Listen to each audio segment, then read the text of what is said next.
रात करीब 12 बजे समीर अपने पीजी के गेट पे रुक गया था। जमीन पर 3 दिए जल रहे थे, 2 बड़े और एक छोटा। वो धीरे से उनके पास गया। उस रात समीर ने किसी को कुछ नहीं बताया, लेकिन अगले कुछ दिनों में चीजें अजीब होने लगी। जब भी कोई प्रॉब्लम उसके सामने आती तो किसी और के साथ अपने आप कुछ गलत हो जाता और समीर बच जाता। फिर एक रात उसने बैल्कनी से नीचे देखा और वहां फिर 3 दिए जल रहे थे। शायद कोई था जो उसके लिए वो दिए जला रहा था, कोई था जो उसे देख रहा था। नमस्कार दोस्तों, द हॉरर शो बाय करने के इस एपिसोड में आपका स्वागत है। कभी कभी हम अपनी जिंदगी में कुछ ऐसी चीजें देख लेते हैं जिन्हें हम उस वक्त तो इग्नोर कर देते हैं, सोचते हैं नॉर्मल होगा, लेकिन बाद में वही छोटी सी चीज दिमाग के कोने में अटक जाती है और धीरे धीरे समझ आता है कि शायद वो सिर्फ एक शुरुआत थी। क्या आपने कभी रात के अंधेरे में किसी सुनसान जगह पर जलता हुआ दिया देखा है? अगर हाँ, तो एक बार याद कीजिए, उस वक्त क्या आप रुके थे या बस देखकर निकल गए थे? हमारी आज की कहानी भी ऐसे ही 3 दियों पर आधारित है। इस कहानी को ध्यान से सुनिएगा, शायद आपको भी इसमें कुछ अपना सा लगे। अगर आप चैनल पर नए हैं तो वीडियो को लाइक करें, चैनल को सब्सक्राइब करें, बाकी कहानियों को भी एक्सप्लोर करें। और अगर आप ये कहानी स्पॉटिफाई पे सुन रहे हैं तो शो को फॉलो एंड रेट करना ना भूलें। ये कहानी मुझे फरहान ने इंस्टाग्राम पर मैसेज करके बताई थी। पहले सिर्फ उसने एक लाइन लिखी थी, भाई एक अजीब बात शेयर करनी है, मैसेज में नहीं बोल सकता। मुझे लगा कि कोई पर्सनल प्रॉब्लम होगी। मैंने रिप्लाई तो किया, उसने तुरंत मुझे अपना नंबर भेज दिया। रात के करीब 11 बजे मैंने उसे कॉल किया। फोन उठाते ही उसकी आवाज नॉर्मल थी, लेकिन हल्की सी थकान और बेचैनी में उलझी हुई थी। 2-3 सेकंड तक वो चुप रहा, जैसे डिसाइड कर रहा हो कि कहां से शुरू करे। फिर उसने बोला कि मेरा एक फ्रेंड समीर कोलकाता का रहने वाला है और 4 महीने पहले मेरे साथ एक प्रोजेक्ट में लगा था। वो एनसीआर में नया था, सिंपल सा लड़का, काम से मतलब, ज्यादा दोस्ती या दिखावा नहीं। पीजी में रहता था, घर पे पैसा भेजता था, प्रमोशन का वेट कर रहा था। रिलेशनशिप भी उसका थोड़ा अनस्टेबल चल रहा था, पर ओवरऑल वो एक नॉर्मल इंसान था।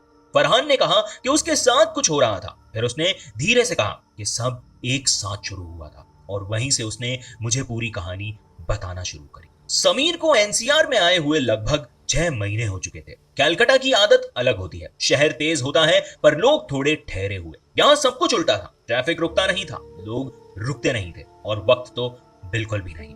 वो नोएडा के एक छोटे से पीजी में रहता था, 2 कमरे का फ्लैट जिसमें 3 लड़के और रहते थे। एक कॉर्नर में उसका बेड, सामने एक छोटी सी अलमारी। रात को जब सब सो जाते तो सिर्फ पंखे की गुनगुनाहट और बाहर से कभी कभी गुजरती गाड़ियों की आवाज सुनाई देती। समीर ज्यादा कंप्लेन करने वाला इंसान नहीं था, बस कभी कभी फरहान से चाय पे मिलकर बोल देता था, यार बस थोड़ा सेटल हो जाऊं फिर सब ठीक हो जाएगा। फरहान ने मुझे बताया कि उस रात समीर को कोई अजीब बात महसूस नहीं हुई थी, ना ही वो किसी तांत्रिक टाइप चीजों में बिलीव करता था, ना ही वो अंधविश्वास वाला लड़का था। लेकिन उस दिन ऑफिस में काफी देर हो गई थी, सब लोग जा चुके थे। फ्लोर पर सिर्फ 2-3 कैबिन्स की लाइट जल रही थी। बाहर का शहर धीरे धीरे ठंडा हो रहा था और उस रात जब समीर ऑफिस से निकला, उसने एक ऐसी चीज देखी जिसे देखकर उसने पहले तो इग्नोर कर दिया, बस 1 सेकंड के लिए। और वही सेकंड शायद काफी था उसकी लाइफ का टर्निंग पॉइंट बनने के लिए। उस रात समीर ऑफिस से काफी देर से निकला था, 11:30 बज चुके थे। बिल्डिंग के नीचे सिक्योरिटी गार्ड कुर्सी पर झुककर सो चुका था, बाकी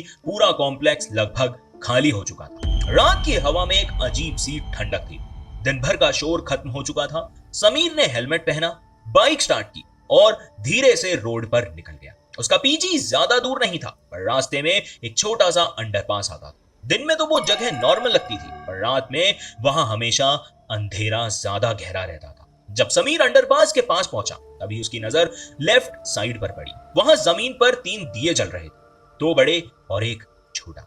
उसके पास एक आधी जली हुई तस्वीर रखी थी। फोटो का आधा हिस्सा काला हो चुका था, जैसे किसी ने जलाने की कोशिश की हो और बीच में ही छोड़ दिया हो। साथ में एक माला और मिठाई के 2 छोटे टुकड़े भी रखे थे। उस वक्त वहां कोई नहीं था, बस एक पतला सा कुत्ता मिठाई के टुकड़ों को सूंघ रहा था। ये तभी दिए की रोशनी उसकी आंखों में चमकती है और वो कुत्ता पीछे हट जाता है। समीर की बाइक धीरे से उस जगह के पास से गुजरी।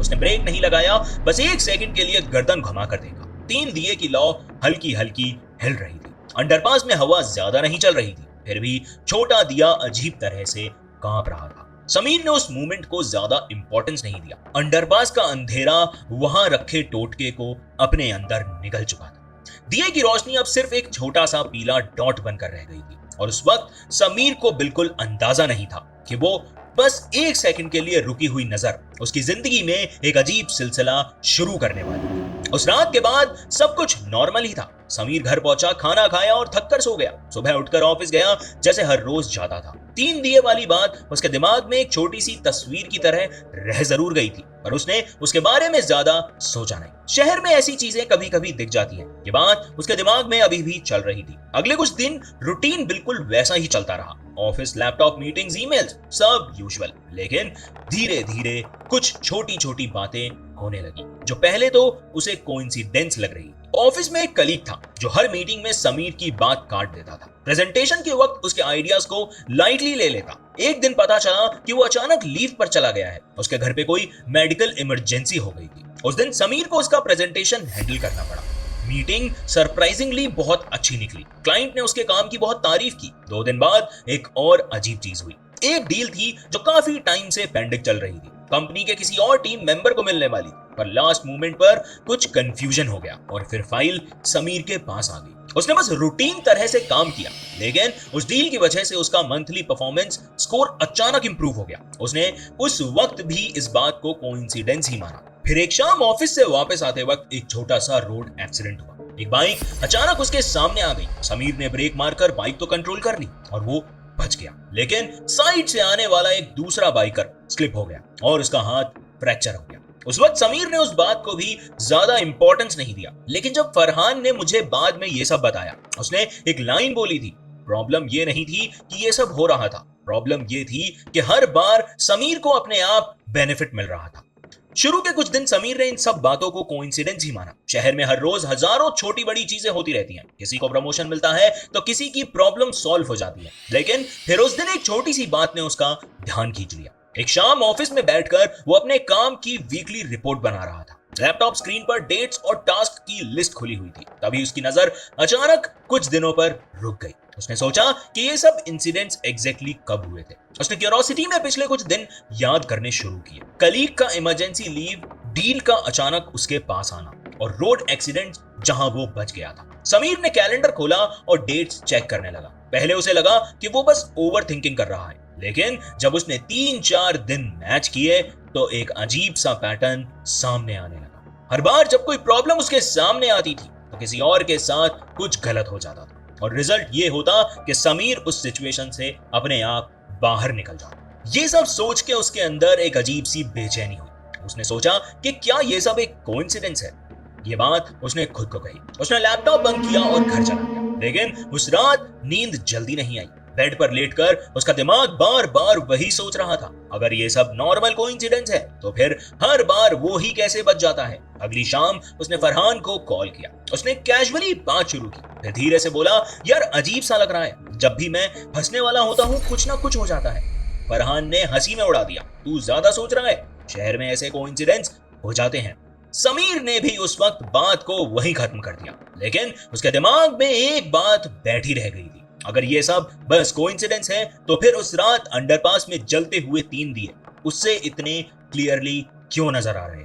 उस कॉल के बाद भी समीर ने खुद को समझाने की लाख कोशिश की कि वो बस ओवर थिंकिंग कर रहा है। वही दूसरी तरफ फरहान की बात भी उसे सही लग रही थी, पर अगले कुछ दिनों में जो हुआ उसने समीर को फिर से वही सोचने पर मजबूर कर दिया। ऑफिस में एक नया प्रोजेक्ट स्टार्ट हुआ था। टीम में काफी कंपटीशन था, हर कोई चाहता था उस प्रोजेक्ट के लीड उसके पास आए। समीर भी क्वाइटली उसका हिस्सा बनना चाहता था, पर उसने ओपनली कभी डिमांड ही नहीं की। एक मीटिंग के दौरान उसका एक जूनियर अपना आइडिया प्रेजेंट कर रहा था। आइडिया बहुत अच्छा था, अगर वो अप्रूव हो जाता तो उस जूनियर का नाम प्रोजेक्ट में आगे आ जाता।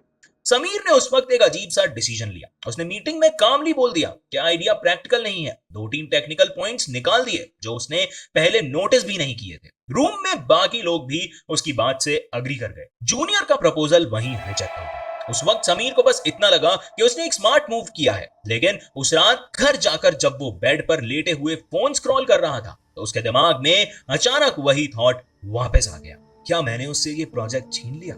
उसने फोन साइड में रखा और लाइट बंद कर दी। रूम में अंधेरा था, पंखे की आवाज धीरे धीरे चल रही थी। पीजी के दूसरे कमरे से किसी के खर्राटे की हल्की सी आवाज आ रही थी। नींद आने ही वाली थी कि उसका फोन वाइब्रेशन से हिल गया। स्क्रीन पर ऑफिस ग्रुप का मैसेज था। उस जूनियर के घर से खबर आई थी कि उसके फादर को अचानक हार्ट अटैक आ गया, रात में हॉस्पिटल ले जाना पड़ा और वो इस प्रोजेक्ट से विड्रॉल कर रहा। समीर ने मैसेज पढ़कर कुछ सेकंड तक स्क्रीन को देखा। उसके अंदर एक अजीब सा खालीपन महसूस हुआ। उसने खुद को समझाया कि दोनों बातों का कोई कनेक्शन नहीं है। किसी के घर पर इमरजेंसी हो जाना नॉर्मल बात है, पर उस रात नींद वैसी नहीं आई जैसी रोज आती थी। उस रात उसे एक मोमेंट पे लगा जैसे वो किसी अजीब सी जगह पे खड़ा है। अंधेरा था और सामने वही अंडरपास। जमीन पर 3 दिए जल रहे थे, 2 बड़े और एक छोटा। दिए की रोशनी में एक फोटो रखी थी। समीर ने ध्यान से देखा तो फोटो का चेहरा साफ नहीं था, पर शेप उसके खुद के चेहरे जैसी लग रही थी। वो झटके से उठ बैठा। रूम वापस वही था। पंखा चल रहा था, दीवार पर पंखे की परछाई हिल रही थी। उसने पानी पिया और खुद को समझाया कि वो बस एक अजीब सा सपना था। लेकिन उस रात के बाद एक चीज बदल गई थी। अब जब भी समीर किसी सिचुएशन में अपना फायदा सोचता तो उसके दिमाग में एक पल के लिए वो 3 जलते हुए दिए जरूर नजर आते। उस सपने के बाद समीर ने अपने आप को नॉर्मल रखने की पूरी कोशिश की। सुबह ऑफिस गया, लोगों से बात की, काम में दिमाग लगाया। बाहर से सब यूजुअल लग रहा था, लेकिन अंदर एक खाली सी बेचैनी चिपक गई। 2 दिन तक सब कुछ ठीक था। तीसरी रात को समीर थोड़ा लेट घर पहुंचा। पीजी के नीचे वाली गली में उस वक्त ज्यादा लाइट नहीं होती थी। समीर बाइक पार्क करके सीढ़ियां चढ़ने ही वाला था कि तभी उसकी नजर जमीन पर पड़ी और उसका पैर वहीं रुक गया। वही पैटर्न। जमीन पर 3 दिए जल रहे थे, 2 बड़े और एक छोटा। दिए बिल्कुल उसी तरह रखे हुए थे जैसे उसने अंडरपास में देखे थे। लौ बिल्कुल सीधी जल रही थी और आसपास कोई हवा नहीं। फिर भी छोटे दिए की लौ हल्की सी कांप रही थी। समीर कुछ सेकंड्स तक वहां खड़ा देखता रहा। उसके पीजी के गेट के बिल्कुल सामने रखे थे वो दिए। वो धीरे से उनके पास जाता है और जैसे ही वो बिल्कुल करीब पहुंचता है, छोटा दिया अपने आप बुझ जाता है। ना हवा, ना ही कोई इंसान, बस एक पतला सा धुआं। बस एक पतले से धुएं की लाइन ऊपर उठती है, बाकी 2 दिए जलते रहते हैं। समीर उस मोमेंट में कुछ भी समझ नहीं पाया। समीर का गला सूख गया। उसने तुरंत अपने आसपास देखा, गली बिल्कुल खाली थी। ऊपर पीजी के कमरों में लाइट बंद थी, ना ही कोई पहरों की आहट, ना किसी के दरवाजे की कोई खटखटाहट। बस 3 दिए की लौ उसके दिमाग में अब वैसे ही हिल रही थी। उस मोमेंट में समीर को पहली बार सच में डर लगा, क्योंकि अब तक ये उसे सिर्फ एक कोइंसिडेंस लग रहा था, लेकिन अब किसी को पता था कि वो यहां रहता है। उस रात के बाद समीर का डर पहली बार सच में अंदर तक घुस गया था। 3 दिया उसके पीजी के गेट के सामने चल रहे थे और जैसे ही वो उनके पास पहुंचता है, छोटा दिया बिना हवा के अपने आप बुझ जाता है। वो सीधा ऊपर अपने कमरे में चला गया। सीढ़ियां चढ़ते वक्त उसके पैर हल्के से जल्दी कर रहे, जैसे वो उस जगह से दूर भागना चाहता हो। कमरे में पहुंचकर उसने दरवाजा बंद किया और कुछ सेकंड्स तक बस वहीं खड़ा रहा। रूम में अंधेरा था, पंखे की आवाज चल रही थी, बाकी सब कुछ बिल्कुल चुप। समीर ने बैल्कनी का डोर खोला और नीचे झांक कर देखा। 2 दिए अभी उसे जलते हुए नजर आ रहे थे। छोटा दिया वहीं पड़ा था, बुझा हुआ। उसने तुरंत बैल्कनी का दरवाजा वापस बंद कर दिया। उस रात उसे नींद बहुत देर से आई। सुबह जब वो ऑफिस गया तो उसके अंदर एक अजीब सा डर था। अब हर छोटी बात उसके सोचने पर मजबूर कर रही थी। उस दिन ऑफिस में एक इंपॉर्टेंट मीटिंग थी। समीर जानता था कि अगर वो थोड़ा सा पुश करे तो प्रोजेक्ट का लीड उसके पास आ सकता है। बस एक छोटा सा डिसीजन लेना था। लेकिन जब वो मीटिंग रूम में बैठा तो उसके दिमाग में अचानक वही सीन्स आ गए। 3 दिए और एक बुझा हुआ छोटा दिया। समीर कुछ सेकंड्स तक चुप बैठा रहा। फिर उसने एक अनएक्सपेक्टेड डिसीजन लिया। उसने मीटिंग में बोला कि प्रोजेक्ट का लीड उसके जूनियर को मिलना चाहिए। आइडिया भी उसी का था। रूम में सब लोग थोड़ा सा सरप्राइज हो गए। समीर ने बस कामली अपनी बात रखी। उस वक्त उसे लगा कि शायद ये सही डिसीजन है, लेकिन उसे नहीं पता था कि उस रात जो होने वाला था उसके बाद उसकी जिंदगी नॉर्मल नहीं रहने वाली थी। उस दिन समीर ने जानबूझकर एक अलग डिसीजन लिया था। मीटिंग के बाद जब वो अपनी डेस्क पर वापस आया तो उसके अंदर एक अजीब सा हल्कापन था, जैसे बहुत दिनों से चलता आ रहा हो कोई बोझ अब उसके सर से उतर गया हो। उसका जूनियर उसके पास आया था, थोड़ा हेजिटेंट था। उसने आके बोला, थैंक यू, अगर तुम नहीं बोलते तो शायद मुझे ये चांस नहीं मिलता। समीर ने बस हल्का सा सर हिला दिया। उसने ज्यादा बात नहीं की, पर उसके अंदर एक बात क्लियर हो चुकी थी कि अब वो किसी भी सिचुएशन में अपना फायदा नहीं सोचेगा। शाम को जब वो ऑफिस से निकला तो उसका दिमाग थोड़ा शांत था। रात का टाइम था। गेट के पास पहुंचते ही उसके कदम धीरे हो गए। जमीन पर फिर से 3 दिए जल रहे थे, 2 बड़े और एक छोटा। इस बार समीर तुरंत समझ गया था कि ये वही पैटर्न है। वही कुछ सेकंड्स तक दूर खड़ा रहा, फिर धीरे से आगे बढ़ा।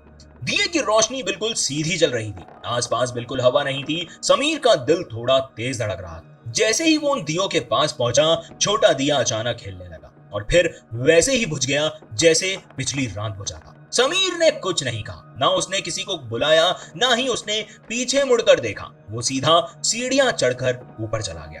उस रात बालकनी में खड़ा काफी देर तक नीचे देखता रहा। नीचे अंधेरा था, दिए की रोशनी कब बुझी उसे पता ही नहीं चला। और उसके बाद समीर धीरे धीरे लोगों की नजरों से गायब होने लगा। कुछ हफ्तों में उसने अपनी जॉब छोड़ दी, फोन नंबर बदल दिया, सोशल मीडिया अकाउंट्स डिलीट कर दिए। फरहान ने मुझे बताया था कि उस रात के बाद समीर और ज्यादा बदलने लगा। ऑफिस में वो पहले जैसा नहीं रहा, मीटिंग्स में कम बोलता, कभी कभी बीच में ही चुप हो जाता था और कुछ समय बाद उसने अपनी जॉब छोड़ दी। 2-3 बार फरहान ने कैजुअली पूछा भी, भाई सब ठीक है? समीर बस मुस्कुराकर बात टाल देता। लेकिन फरहान के हिसाब से उसकी आंखों में एक अजीब सी थकान थी और उसने उसकी आंखों में कुछ और भी महसूस किया था, कुछ ऊपरी। और फिर एक बात और थी, उस रात के बाद समीर ने कभी उस गली का जिक्र नहीं किया, ना 3 दिए का, ना उस छोटे दिए का जो उसके पास आते ही बुझ गया था। समीर ने बस आखिरी बार कॉल पे फरहान को बस इतना कहा कि उस वक्त उसे लगा था कि ये बस एक अजीब इंसिडेंट है और कुछ नहीं। और फिर फोन पर सन्नाटा था और समीर ने फरहान का फोन काट दिया और ना फिर कभी उसने दोबारा फरहान का कॉल उठाया और ना ही उसे कॉल बैक किया। फरहान ने मुझे जब ये कहानी बताई थी तो उस वक्त उसकी आवाज में कोई ड्रामा नहीं था, वो बस एक इंसिडेंट शेयर कर रहा था, जैसे कोई अजीब मेमोरी याद आ गई। फोन कटने के बाद मैं काफी देर तक चुप बैठा था। सच कहूं तो मुझे भी नहीं पता था कि समीर के साथ असल में क्या हुआ था। हो सकता है सब कुछ एक कोइंसिडेंस का सिलसिला हो, या फिर हो सकता है वो बस एक स्ट्रेसफुल फेज से गुजर रहा हो। लेकिन एक बात आज भी मेरे दिमाग में अटकी हुई है, समीर ने सिर्फ एक बार 3 दिए नहीं देखे थे और उसके बाद वो पैटर्न बनकर उसकी जिंदगी में जुड़ गए। कभी अंडरपास में तो कभी उसके सपनों में और कभी उसकी बैल्कनी के नीचे, और हर बार 2 दिए जल रहे थे और एक बुझा हुआ। कभी कभी मैं सोचता हूँ कि शहर में ऐसी कितनी जगहें होती होंगी जहां रात को चुपचाप कोई दिया जलाता है, कोई उस दिए को देखकर आगे निकल जाता है तो कोई रुक जाता है, और जो रुक जाता है उसकी कहानी वहीं से शुरू हो जाती है। अगर आज का एपिसोड आपको पसंद आया है तो वीडियो को लाइक करें, चैनल को सब्सक्राइब करें, और अगर आप ये कहानी स्पॉटिफाई पे सुन या देख रहे थे तो शो को फॉलो एंड रेट करना ना भूलें। अगर आपके पास भी कोई कहानी है, कोई किस्सा है जो आपने आज तक किसी के साथ शेयर नहीं किया, तो आप उसे मुझे ईमेल कर सकते हैं या फिर इंस्टाग्राम पे डीएम कर सकते हैं। हमारे चैनल पे ऐसी ढेर सारी कहानियां आपका इंतजार कर रही है। आज के लिए बस इतना ही, फिर मिलेंगे अगले हफ्ते नई कहानी नए खौफ के साथ। धन्यवाद। आप सुन रहे थे the horror show by Karan.